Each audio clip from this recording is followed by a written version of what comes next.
असू द्या, न्यायालय आहे, दोन्ही बाजू ऐकल्या जातात, दोन्ही बाजू ऐकल्या जातात आणि त्या ऐकल्याशिवाय कोणतंही न्यायालय निर्णय घेत नाही. पण आमच्या प्रकरणामध्ये आमची बाजू ऐकली गेली नाही. निवडणूक आयोगात आधीच्या सुनावणीत हे आम्ही सांगतो आहोत. आणि जे वारंवार म्हणतोय निवडणूक आयोगानं शेण खाल्लं, निवडणूक आयोग विकला गेला आणि त्याने आमचा पक्ष आणि चिन्ह विकला शेकडो कोटींना, हा व्यवहार मी वारंवार सांगितलेला आहे. त्याच्यामुळे त्यांना त्यांची बाजू मांडू द्या की आम्ही निवडणूक आयोगाला कसं शेण भरवलं, निवडणूक आयोगानं कसं शेण खाल्लं, आम्ही कोणाकोणाला विकत घेतलं, आम्ही गुवाहाटीला कसे गेलो, हे त्यांना सांगायला पाहिजे त्यांनी. आम्ही तेच सांगितलेलं आहे ना. एक जो आमदार अपात्र होणार आहे पक्षांतरानंतर अँटी डिफेक्शन लॉनुसार, त्या अपात्र ठरणाऱ्या व्यक्तीला तुम्ही राज्याचा मुख्यमंत्री केलं, हे देशाच्या घटनेच्या विरोधात, संविधानाविरोधात, 10th शेड्यूलच्या विरोधामध्ये आहे. इथेच शेण खाल्लेलं आहे सगळ्यांनी बसून, सामुदायिक. आणि त्याचे निर्माते अमित शहा जे आता पळतायत तोंड लपवून, फक्त काल पार्लमेंटला मुखदर्शन दिलं आणि निघून गेले. संसदेचं अधिवेशन पार पडलं, मात्र त्यात फलित काहीच निघालं नाही. कारण राहुल गांधी परराष्ट्र धोरणाविषयी बोलताना म्हटले की यांचं परराष्ट्र धोरण म्हणजे गळाभेट आहे. नाही, गळाभेट नाही बोलले, मिठ्या मारणं, जबरदस्तीच्या मिठ्या मारणं. काल राहुल गांधींनी, काल राहुलजींनी त्याचं डेमॉन्स्ट्रेशन, तुम्ही म्हणता प्रेझेंटेशन, प्रात्यक्षिक, बरं का, अख्ख्या जगाने ते पाहिलं आणि देशाच्या प्रधानमंत्र्याची छिथू झाली. परराष्ट्र धोरण ही फार मोठी गोष्ट आहे भारतासारख्या देशासाठी.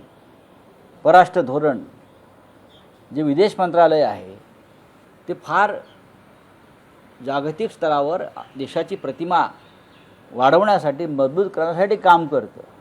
प्रधानमंत्र्यांनी कुठल्याही देशात जाऊन बनावट मेडल्स घेणं किंवा पुरस्कार घेणं AIने बनवलेले, त्यासाठी नाही, किंवा मिठ्या मारणं, घट्ट मिठ्या मारणं आणि त्या समोरच्या राष्ट्रपतीचा श्वास गुदमरणं त्या मिठीमुळे, याला परराष्ट्र धोरण म्हणत नाही. 2 राष्ट्रपतींचा श्वास गुदमरल्यात, मला माहीत नाही. नाही, पण राऊत साहेब, त्यामध्ये इटलीच्या प्राईम मिनिस्टर मेलोनी यांचा उल्लेख झाला. मग त्यात काय झालं? आक्षेप घेतलाय भाजपने की अशा पद्धतीने पंतप्रधानांची प्रतिमा डागाळणं हे योग्य नाही आणि आंतरराष्ट्रीय देशाचे प्रधानमंत्र्यांनी, अयोग्य मेसेज जातो. देशाच्या प्रधानमंत्र्यांनी या देशाच्या संविधानाची प्रतिमा डागाळली. त्याचं काय? ज्या पद्धतीने डिलिमिटेशन बिल मंजूर होण्यासाठी आजही वेगळ्या वेगळ्या पक्षाच्या खासदारांना फोडण्याचे प्रयत्न सुरू आहेत, हे सुद्धा संविधान गुदमरण्यासारखंच आहे ना, डागाळण्यासारखंच आहे ना.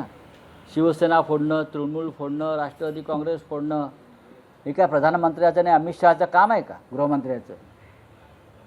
काश्मीरला हल्ले होत आहेत, मणिपूर पेटलेला आहे, देशामध्ये अस्वस्थता आहे, तरुण वर्ग चिडलेला आहे, बेरोजगारी वाढली आहे, महागाई वाढली आहे, रुपया घसरतो आहे, देशाची पत जागतिक स्तरावर घसरते आहे. याच्यावरती प्रधानमंत्र्यांना टेलिप्रॉम्प्टरशिवाय बोलता येईल का?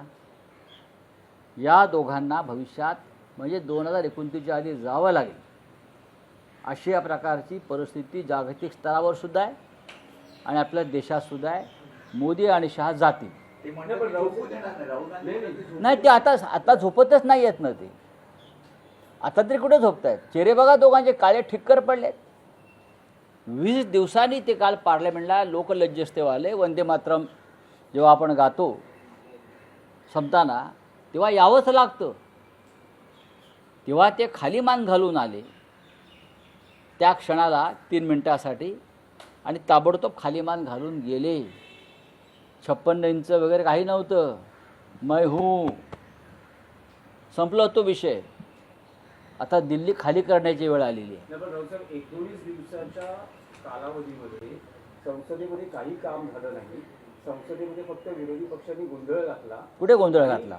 फक्त काय राजीनामा हा एकमेव